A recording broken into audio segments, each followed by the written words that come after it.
Hello, c'est Vanessa, je suis professeure de yoga. Je t'aide à apporter de l'équilibre dans ton corps comme dans ta vie.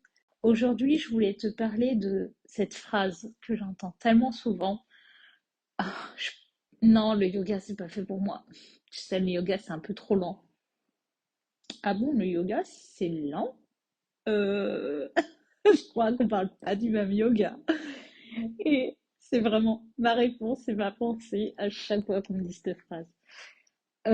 Aujourd'hui, je voulais juste t'en parler et te laisser, voilà, explorer cela. Donc, le yoga, déjà, souvent on dit que c'est lent parce qu'on a cette image qui colle encore à la pose du yoga de ce mec en position du lotus avec les mains sur les genoux qui chante un Om. Tu vois quoi? Bref, la méditation. On a aussi les postures qu'on voit beaucoup en yin yoga où les gens ils restent pendant plusieurs minutes avant de bouger. Et non, le yoga ne se limite pas à ces deux actions. Le yoga est une pratique physique et spirituelle. Et la partie physique, en fait, ça va être vraiment la connexion à son corps physique, au mouvement, à la respiration. Et pour ce faire, en fait, pour se connecter à son corps, à son être, bah, tu passes par des mouvements qui peuvent être très lents si tu en as besoin ou très rapides.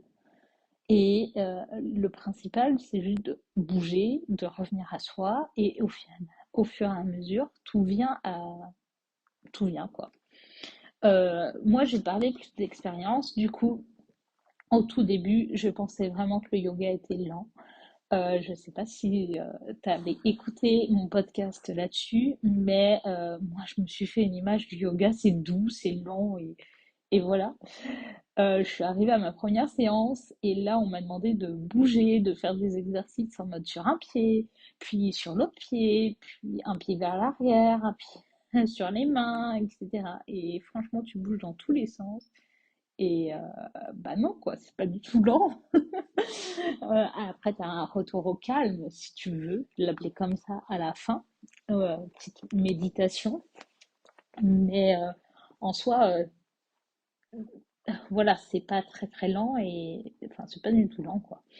Donc, moi, j'ai commencé par une pratique de Hatha Yoga. Et d'ailleurs, c'est ce que j'enseigne à mes élèves en priorité, le Hatha, parce que pour moi, c'est la pratique où tu peux décomposer le plus facilement possible les postures et te reconnecter le plus facilement possible du coup à ton corps. Apprendre chaque mouvement, chaque geste en délicatesse et au fur et à mesure d'apprendre des postures, aller vers d'autres pratiques comme le vinyasa, le ashtanga. Donc le vinyasa yoga, c'est une pratique qui est basée sur la respiration. On va faire les mêmes postures que dans le hatha, sauf que on va bouger sur l'inspire, l'expire. On va tenir quelques respirations pour une posture, puis rebouger, etc. Le Ashtanga et le Vinyasa sont très liés par rapport à la respiration. Le Ashtanga, c'est une pratique où toute la séance est déjà préconstruite. Et du coup, on fait les postures dans un ordre précis, qui sera toujours le même. Et du coup, on bouge sur l'inspire et expire. Et après, on maintient encore une fois 5 respirations dans une posture avant d'y aller dans une autre. Mais imagine-toi faire la posture de la chaise, on va dire, par exemple, où tu t'assois comme si tu t'assoyais sur une chaise imaginaire, les bras le long de l'oreille, 5 respirations. Bah là, tu engages vraiment tout ton corps. C'est pas lent du tout. T'as juste une envie, c'est de bouger tellement. C'est chaud au début. Après, tu t'y habitues avec le temps.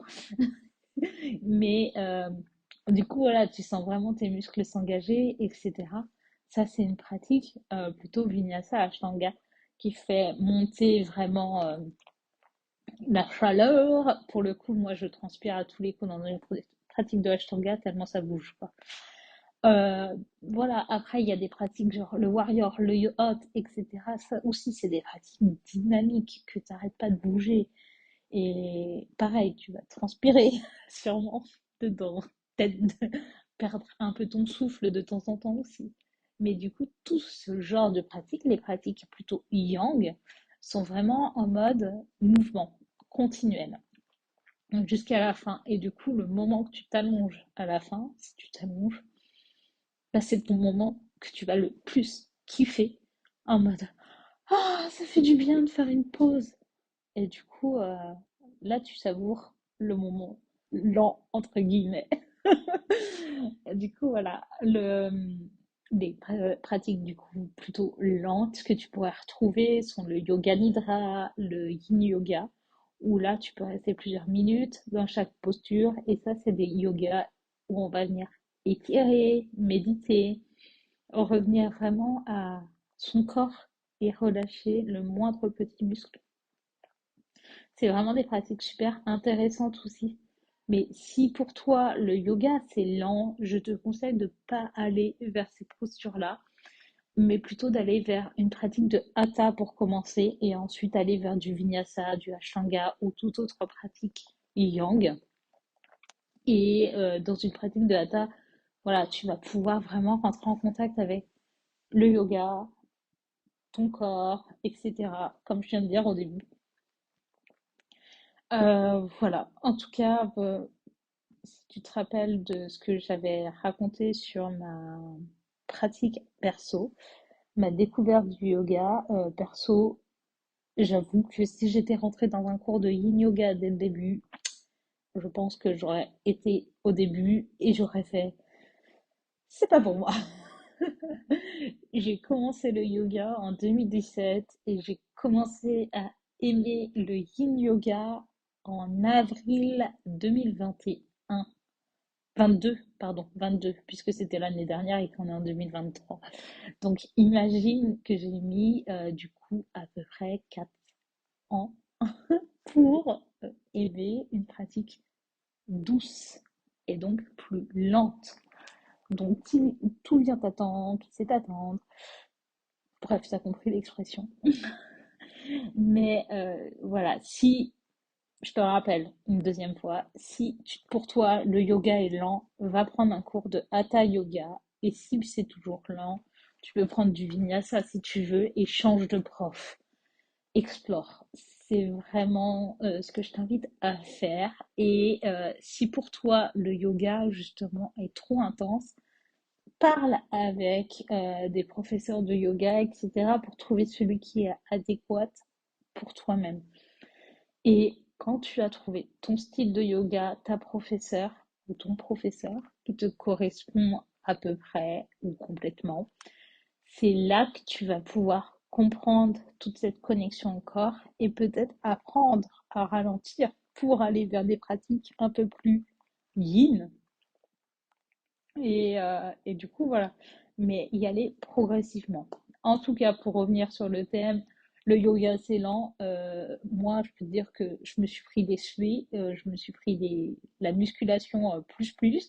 J'ai fait plus de 15 ans de gym et les gens, quand ils me voient maintenant et qu'ils m'ont vu à la gym, souvent ils me disent waouh, mais t'as gagné en muscle quoi! Bah ouais, en fait, j'ai plus de muscles quand je suis maintenant que quand je faisais de la gym quoi, alors que je faisais de la muscu à la gym, hein. Donc voilà, t'as pas mal d'avantages, mais le yoga c'est pas lent. Si tu veux faire une pratique pas lente, c'est pas lent. Voilà, c'est la fin de cet épisode et avant de vous quitter, je voulais juste vous faire part de moi, mon conseil et ce que je propose justement à mes élèves, c'est de partir de mon programme du coup Fond ton yoga où on commence par du hatha yoga. Pendant 2 mois, on pratique que ce style de yoga où là, on va prendre conscience de son corps, de la position de chaque membre, à décortiquer certaines postures clés et aussi commencer à gagner confiance en soi. Et après les 2 mois, pendant 4 mois, les pratiquants vont explorer d'autres styles, toujours en continuant d'évoluer, des styles plus ou moins intenses. Et à côté de ça, du coup, travailler sur eux-mêmes, qu'est-ce qu'ils ont besoin d'explorer, qu'est-ce qu'ils ont besoin de vivre. Et voilà, trouver vraiment cette confiance en eux pour pouvoir aller plus loin, que ce soit dans le yoga, mais aussi dans leur vie, et être authentique avec eux-mêmes. Souvent on se cache. Voilà, ça c'est mon premier programme et je trouve ça génial de commencer là-dessus pour pouvoir vraiment comprendre que bah, le yoga c'est pas lent et aussi incorporer tous les bienfaits.